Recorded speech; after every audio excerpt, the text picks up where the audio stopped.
Hinihingi ng mga kongresista ang tulong ng NBI para imbestigahan ang ABS-CBN at ang Amcara Broadcasting Network.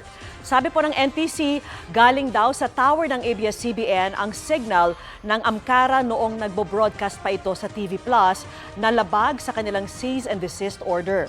Iniimbestiga naman ng BIR ang subsidiary ng ABS-CBN na Big Dipper Content and Design Incorporated na ayon sa mga mambabatas ay ginagamit umanong tax shield para makaiwas sa pagbabayad ng tamang buwis. Itinanggi ng ABS-CBN ang aligasyon at nakatutok si Victoria Tulad. Hinimay ng mga kongresista ang anilay nakakaintrigang setup ng ABS-CBN at subsidiary nitong Big Dipper Content and Design Incorporated. Ito ang kumpanyang binuo ng ABS-CBN para i-repurpose o iproseso ang kanilang mga palabas para mai-air abroad at sa iba't ibang plataforma. Tanging ABS-CBN lang ang kliyente ng Big Dipper at binabayaran ito ng mahigit 2.6 billion pesos kada taon para sa kanilang serbisyo. Lumalabas sa records mismo ng ABS-CBN, malaking bahagi nun ay bumabalik din sa kanila sa pamamagitan ng cash dividend.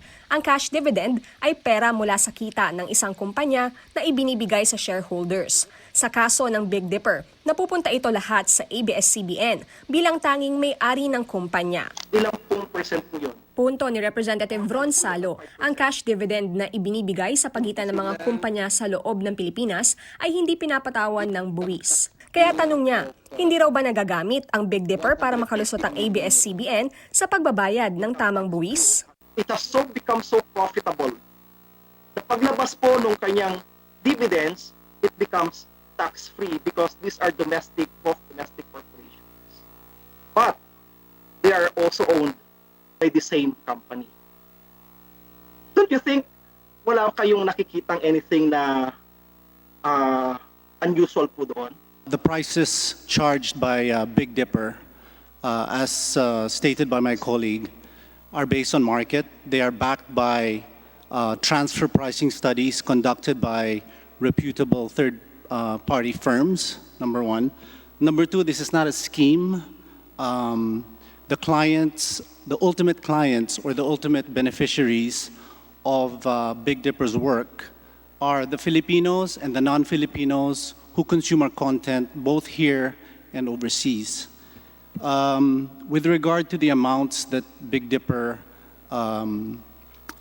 makes on ABS, let's say, that comprises about 6% of total production cost of ABS-CBN Corporation.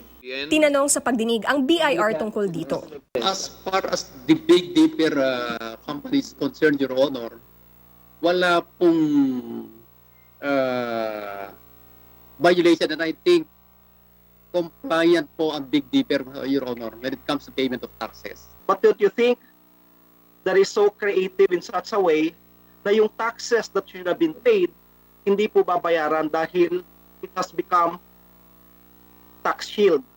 Itinatanggi ng ABS-CBN na tax shield ang Big Dipper. Kaya tinanong ng mga kongresista ang Philippine Economic Zone Authority o PEZA. Nakarehistro sa PEZA ang Big Dipper mula noong 2009 at kabilang sa benepisyo nito ang pagbabayad ng mas maliit na buwis at noong unang mga taon, libre pa nga ito sa buwis. It's not true that PEZA is being used as a tax shield because we are governed by our own laws. We have the PEZA law, which provides the different incentives.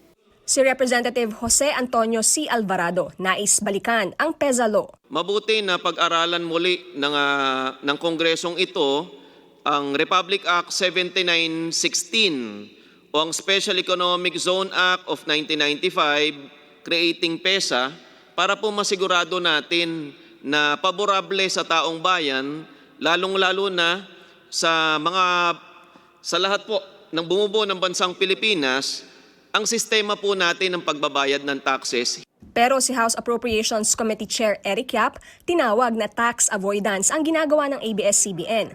Hindi ito ipinagbabawal pero sabi ni Yap, baka kailangan ng baguhin ang batas. Sa kanyang pahayag na binasa ni Representative Michael Defensor, tinukoy ni Yap ang lumabas sa pagdinig kahapon na ang repurposed content mula sa Big Dipper ay dinidistribute ng isa pang ABS-CBN company, ang ABS-CBN Global na nasa Hungary, Luxembourg at Cayman Islands. Pag nilagay mo ang pangalan ng mga bansang ito sa Google, kasunod agad nito ang mga salitang tax haven. Ito yung mga bansang maaaring maglagay ang isang dayuhan ng mga assets o negosyo nila upang makaiwas sa pagbabayad ng mas mataas na taxes sa bansa nila. Case in point, ABS-CBN. This is tax avoidance. ABS-CBN is a tax avoider. Tanong naman ni Defensor, di raw kaya masyadong malaki ang ibinabayad ng ABS-CBN sa Big Dipper. Transfer pricing done by ABS-CBN is reviewed by third party. So the prices that we looked at is the prices if we have gotten it to a third party. So there is a documentation po, and this is a requirement when there's a BIR audit. Hinihingi ni Representative Defensor ang data ng GMA7 upang maikumpara ang ginagastos nito sa repurposing ng content at maikumpara sa ibinabayad ng ABS-CBN. Sabi ng BIR, nag-issue na ito ng Letter of Authority noong Mayo para imbestigahan ang Big Dipper. Transfer pricing is not an illegal activity but fraudulent pricing and abusing transfer pricing for the purpose of tax evasion are. In general, Your Honor, any scheme that is used to defeat the proper payment of taxes is tax evasion. Ikinumpara din niya ang income tax na binayaran ng ABS-CBN sa binayaran ng GMA Network Incorporated. Ang galit ng madami, o hindi naman galit, sabihin na natin ang pinagtataka ng marami, kasi po yung GMA7, 2018 lang po, ang binayaran niyang taxes is 1.4 billion. Ikayo po, 4 na taon, 1.4 billion. Kaya po, marami nagtatanong dito sa Big Dipper, paano nangyari na mas malaki ang ABS-CBN, mas malawak ang sakop ng ABS-CBN, mas maliit ang binapasok na taxes niya. Kaya po pumapasok yung pagtatanong tungkol doon sa Big Dipper. Hinihingan pa namin ng reaksyon dito ang ABS-CBN, pero dati na nilang sinabi na tama ang kanilang ibinabayad na buwis. Sa pagdinig din kanina, nais na mga mambabatas na hingin ang tulong ng National Bureau of Investigation o NBI para imbestigahan ang nangyari sa pagitan ng ABS-CBN at Amcara Broadcasting Network. Hanggang noong isang araw kasi, 8 linggo makalipas bigyan ng cease and desist order. Patuloy ang ABS-CBN sa pag-ere ng mga programa nito sa TV Plus gamit ang Channel 43 sa bisa ng prangkisa ng Amcara. Noon pong nag-serve ng cease and desist order ang aming pong mga engineers, ay pinatest na rin po namin, pinacheck po namin kung saan po nanggagaling ang signal noon pong Channel 43. The measurement shows that a strong signal is emanating from the direction of ABS-CBN's tower along Mother Ignacia Street, Quezon City. Ang signals po ng Amcara ay nanggagaling po sa ABS-CBN compound? Base po dito sa report po ng aming engineers ng NCR ay galing po sa loob ng ABS-CBN compound tower. Ang lumalabas ko rito, yung fraud, may element po na fraud against the legislative power of Congress. Kaya kailangan ko ilay yung predicate para makita natin dito kasi nagmamalinis po eh. Ang paliwanag ng ABS-CBN, meron silang block time agreement kung saan bumibili sila ng airtime sa Amcara.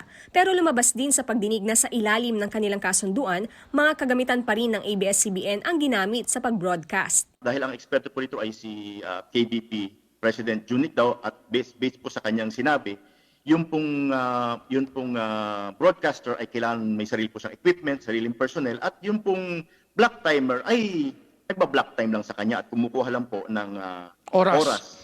Yes. Opo. Pero yung pong equipment at personnel, base po sa sinabi ni President Nick daw, ay doon po sa may-ari ng network. We have already elicited facts necessary to show na ito pong Amcara, isang moro-moro po. So, ayun ang nakikita ko, malinaw na ho, na the dummy relationship between ABS-CBN and Amcara is existing without any iota of doubt. Yung block time agreement po, ever since, inaalaw po yan ng KBP. I was president and chairman also of the Standards Authority, and we have rules and regulations governing block time agreements. And these agreements are usual in the broadcasting industry po. And it is not a use of fraud, Your Honor. We we stand by that. Dating pagmamayari ng ABS-CBN ang 49% ng shares ng Amcara at ibinenta lamang ito noong 1 taon. Hinihingan pa namin ng komento ang ABS-CBN sa mga aligasyon. Victoria Tulad, Nakatutok, 24 Oras.